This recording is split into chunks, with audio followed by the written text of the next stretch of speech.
మా కోసం మా మీద జరుగుతున్న సోషల్ మీడియా దాడులకి మీరు మాకు మద్దతుగా అందరూ ఒక సమావేశాన్ని ఏర్పాటు చేసినందుకు ముందుగా అందరికీ కృతజ్ఞతలు.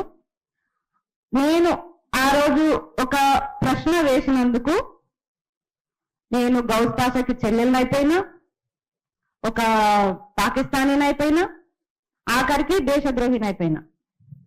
నేను ఎక్కడ ఒక బాంబు వేయలే, ఎవరిని చంపలే, ఏం అమ్మలే, డ్రగ్స్ కూడా ఏం చేయలే. ఇక్కడ అమ్మాయిలను తీసుకుపోయి వేరే దేశాలకు, బంగ్లాదేశ్కి అక్కడ అమ్మలే. అయినా సరే నేను దేశద్రోహుల జాబితాలో నేను చేరిపోయినా. అయినా నాకు బాధ లేదు. కానీ నన్ను ఆఖరికి అన్న ఎవరో కూడా నాకు తెలియదు, ప్రశ్న అని తెలుసు. అదే ప్రశ్న ఇప్పుడు చుట్టం కొడుతుంది మమ్మల్ని. అన్న నేను ఏకంగా పట్టుకున్నట్టే ఫోటోలు తీసారు. ఎందుకు అంటే బురకా అనేది దేశద్రోహమా తెలుసుకోండి. మళ్ళా కూడా అంటున్న తమ్ముళ్ళు, మీరు ఎంత ట్రోల్ చేస్తారో చేయండి, నన్ను ఎంత చేస్తారో చేయండి, కానీ ఈ బురకా అనేది ముస్లింలో బలిసినోళ్ళు వేసుకునేది అనుకుంటా మాత్రం ఈ పొరపాటే. బురకా అనేది నిజంగా మా పేదరికాన్ని కూడా దాచుతుంది. అది మీకు తెలియదు. రోజు ఒక డ్రెస్ మెయింటైన్ చేయాలి, ఆ లగ్జరీ మెయింటైన్ చేయాలంటే మా తోటి కాదు కొంతమందికి. బట్ నాలాగా కుటుంబాన్ని కోల్పోయిన అమ్మాయికి అయితే ఇంకా కష్టం. ఆ లైఫ్ ని నేను మెయింటైన్ చేయలేను. నన్ను తిట్టండి, ఎంత తిడతారో తిట్టండి. వ్యక్తిగతాలు బయట పెడతాం, నిన్ను రేప్ చేస్తాం, నిన్ను 15 వరకు చంపేస్తాం. సరే చంపేస్తారు, వ్యక్తిగతాలు. మీకు లేవా గతాలు? మీ నాయకుడికే ఉన్నాయి కదా, మా గతాలు ఏం బయట పెడతారు? అంతకంటే మించి మేమేం చేస్తున్నామని అమ్మాయిలమని ఇంత భయపెట్టే ప్రయత్నాలు చేస్తున్నారు. సరే ఆ తర్వాత ఏదో నా నోట్లో మైక్ పెట్టారు, ఏదోండి మైక్ పెట్టారు. ఈ ఫోటోకి నేను అస్సలు బాధపడట్లే. మీరు మైక్ పెట్టండి, ఏమన్నా పెట్టండి, కానీ దీనిపైన రాసిరు చూడండి, రేపు జనసేన తెలంగాణలో వరంగల్కి వస్తున్నాడు, నువ్వు ఒక అమ్మకి అబ్బకి పుడితే అడ్డుకుంటున్నావుగా అడ్డుకో.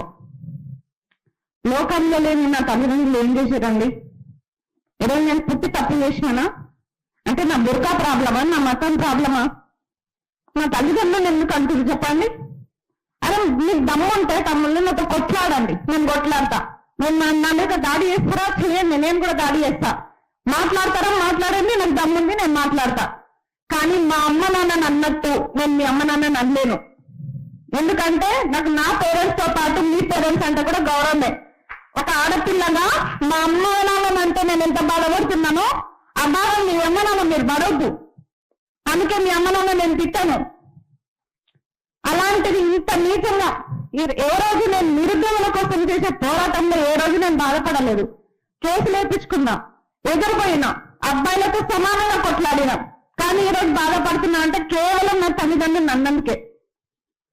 నా తల్లిదండ్రులకు మంచిగా నేర్పారు, మరి మీ తల్లిదండ్రులు మీకు ఏం నేర్పించారు? తమ్ముడు అంటే పదం ఏందో నాకు, అంత బూట్ ఏందో నాకు తెలియదు. ఒక తమ్ముడు అన్న పాపానికి ఈరోజు నన్ను మా అమ్మ నాన్నని కూడా తిట్టే స్టేజ్కి తీసుకొచ్చారు. నేను చెప్తున్నా కదా, మీకు దమ్ముంటే ఇప్పుడు కూడా చెప్తున్నా, మీ ట్రోలింగ్కి ఎవరు భయపడరు.